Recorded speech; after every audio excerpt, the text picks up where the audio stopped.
नमस्कार, आप देख रहे हैं उत्तराखंड टाइम। मैं हूं आपके साथ प्रेम पंचोली। साहब, उत्तराखंड की राजनीति को कोई समझे ऐसा कुछ भी नहीं कहा जा सकता है। मैं जिस राजनीति की बात कर रहा हूं वह उत्तराखंड की सरकार में आने वाले राजनीतिक भूचाल के छोटे छोटे झटकों की है। ऐसे राजनीतिक भूचाल के झटके राज्य बनने के बाद से आने लगे और अब उनकी नियति ही बन चुकी है। अर्थात मौजूदा सरकार यानी धामी की नेतृत्व वाली सरकार की ही बात कर रहा हूं। हाल फिलहाल भाजपाइयों की अपने हाईकमान और कुछ जनप्रतिनिधियों की मुख्यमंत्री धामी से हुई छोटी छोटी मुलाकातों के दौर से उड़ रही अफवाहों पर अब ब्रेक लग गया है। राजधानी में पहुंचे भाजपा के प्रदेश प्रभारी दुष्यंत गौतम ने इशारा कर दिया है कि जल्द ही कैबिनेट का विस्तार किया जाएगा। चर्चा यह भी है कि कैबिनेट में चेहरे बदलने से लेकर मंत्रियों के विभागों में फेरबदल तक की चर्चा का बाजार गर्म है। वरिष्ठ एवं सक्रिय नेताओं और कार्यकर्ताओं को सरकार में दायित्व तथा दर्जा बांटे जाने की भी संभावना बताई गई है, पर ऐसा कुछ भी नहीं कहा गया है कि जिनकी परफॉर्मेंस अच्छी नहीं है उनके प्रति भाजपा हाईकमान का रुझान क्या रहेगा। यह सब गौण है, पर पिछले कुछ दिनों से विधायकों, मंत्रियों, सांसदों और पूर्व मुख्यमंत्रियों की छोटी छोटी मुलाकातें उत्तराखंड में विस्तार की ओर इशारा कर रही है।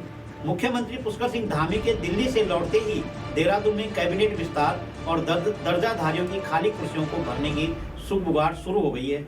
माना जा रहा है कि निकाय चुनाव से पहले मुख्यमंत्री कैबिनेट का कुनबा बढ़ा सकते हैं। अभी उनके मंत्रिमंडल में 4 पद खाली हैं।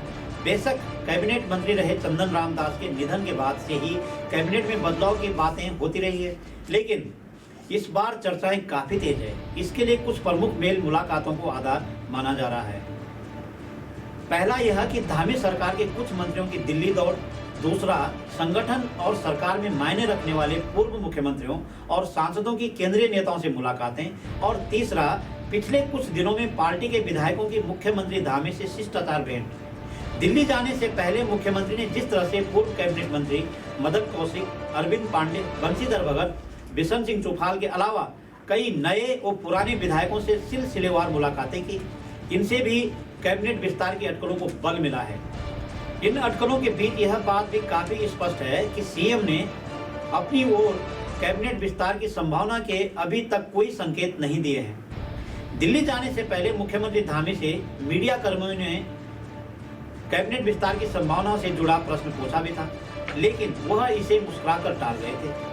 वरिष्ठ पत्रकार अवधेश नौटियाल बताते हैं कि धामी सरकार को करीब 2.25 साल का कार्यकाल हो चुका है और जैसे जैसे समय गुजर रहा है कैबिनेट विस्तार को लेकर संगठन के स्तर से भी दबाव है। इस बार संगठन के भीतर भी कैबिनेट विस्तार की चर्चाएं गर्मा रही है। माना यह भी जा रहा है कि सीएम धामी के पास कैबिनेट विस्तार के बहाने अपने मंत्रियों की परफॉर्मेंस का आकलन करने का मौका है। यदि ऐसा होता है तो कैबिनेट में चेहरे बदलने से लेकर मंत्रियों के विभागों में फेरबदल तक की संभावना बन सकती है।